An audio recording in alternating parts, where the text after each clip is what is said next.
13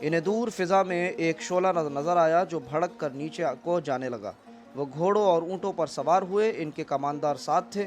پہلے تو وہ آہستہ آہستہ چلے تاکہ کسی کو شک نہ ہو۔ ذرا دور جا کر انہوں نے گھوڑے دوڑا دیے۔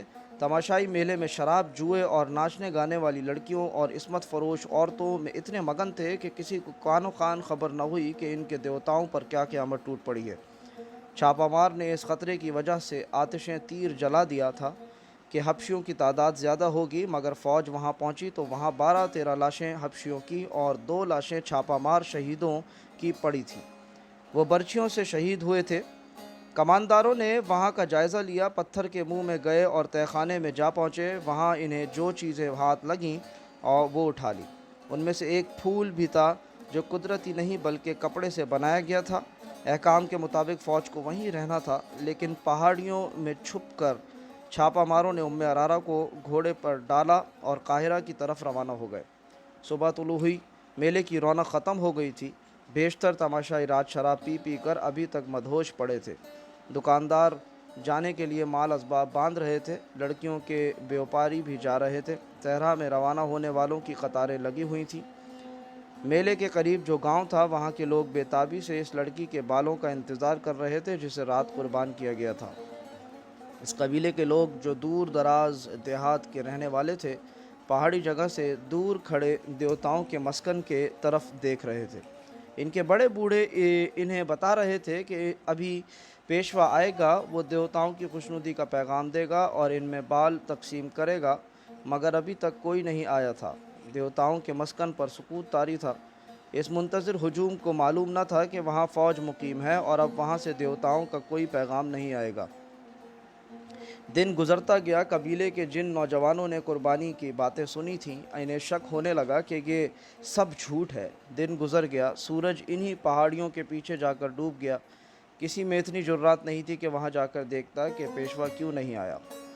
طبیب کو بلا لاؤ، سلطان ایوبی نے کہا۔ لڑکی پر نشے کا اثر ہے۔ ارارہ اس کے سامنے بیٹھی تھی اور کہہ رہی تھی، میں انگوک کی ماں ہوں، تم کون ہو؟ تم دیوتا نہیں ہو۔ میرا شوہر کہاں ہے؟ میرا سر کاٹو اور دیوتا کو دے دو۔ مجھے میرے بیٹوں پر قربان کر دو۔ وہ بولے جا رہی تھی، مگر اب اس پر غنودگی بھی طاری ہو رہی تھی۔ اس کا سر ڈول رہا تھا۔ طبیب نے آتے ہی اس کی کیفیت دیکھی اور اسے کوئی دوائی دے دی۔ ذرا سی دیر میں اس کی آنکھیں بند ہو گئیں۔ اسے لٹا دیا گیا، وہ گہری نیند سو گئی۔ سلطان ایوبی کو تفصیل سے بتایا گیا کہ پہاڑی خطے میں کیا ہوا اور وہاں کیا ملا ہے۔ اس نے اپنے نائب سالار الناصر اور بہاؤالدین شداد کو حکم دیا کہ 500 سوار لے جائیں، ضروری سامان لے جائیں اور اس بت کو مسمار کر دیں، مگر اس جگہ کی فوج کے گھیرے میں رکھیں۔ حملے کی صورت میں مقابلہ کریں۔ اگر وہ لوگ دب جائیں اور لڑ نہ سکیں تو انہیں وہ جگہ دکھا کر پیار اور محبت سے سمجھائیں کہ یہ محض ایک فریب تھا۔ شداد نے اپنی ڈائری میں جو عربی زبان میں لکھی گئی تھی، اس واقعے کو یوں بیان کیا ہے کہ وہ 500 سواروں کے ساتھ وہاں پہنچا۔ رہنمائی اس فوج کے کماندار نے کی جو پہلے ہی وہاں موجود تھا۔ سینکڑوں سوڈانی حبشی دور دور کھڑے تھے۔ ان میں سے بعض گھوڑوں اور اونٹوں پر سوار تھے۔ ان کے پاس برچیاں، تلواریں اور کمانیں تھیں۔ ہم نے اپنے تمام تر سواروں کو اس پہاڑی جگہ کے ارد گرد اس طرح کھڑا کر دیا کہ ان کے منہ باہر کی طرف اور ان کی کمانوں میں تیر تھے، اور جن کے پاس کمانیں نہیں تھیں ان کے ہاتھوں میں برچیاں تھیں۔ خطرہ خون ریز لڑائی کا تھا۔ میں الناصر کے ساتھ اندر گیا۔ بت کو دیکھ کر میں نے کہا کہ فرعونوں کی یادگار ہے۔ حبشیوں کی لاشیں پڑی تھیں، ہر جگہ گھوم پھر کر دیکھا۔ 2 پہاڑیوں کے درمیان ایک کھنڈر تھا جو فرعونوں کے وقتوں کی خوشنما عمارت تھی۔ دیواروں پر اس زمانے کی تحریریں تھیں، الفاظ لکیروں والی تصویروں کی مانند تھے۔ کوئی شبہ نہ رہا کہ یہ فرعونوں کی جگہ تھی۔ دیوار جیسی ایک پہاڑی کے دامن میں جھیل تھی جس کے اندر اور باہر 2-2 قدم لمبے مگرمچھ تھے۔ جھیل کا پانی پہاڑی کے دامن کو کاٹ کر پہاڑی کے نیچے چلا گیا تھا۔ پانی کے اوپر پہاڑی کی چھت تھی۔ جگہ خوفناک تھی۔ ہمیں دیکھ کر بہت سارے مگرمچھ کنارے پر آ گئے اور ہمیں دیکھنے لگے۔ میں نے سپاہیوں سے کہا، حبشیوں کی لاشیں جھیل میں پھینک دو، یہ بھوکے ہیں۔ وہ لاشیں گھسیٹ کر لائے اور جھیل میں پھینک دی۔ مگرمچھوں کی تعداد کا اندازہ نہیں، پوری فوج تھی۔ لاشوں کے سر باہر رہے اور یہ سر پانی میں دوڑتے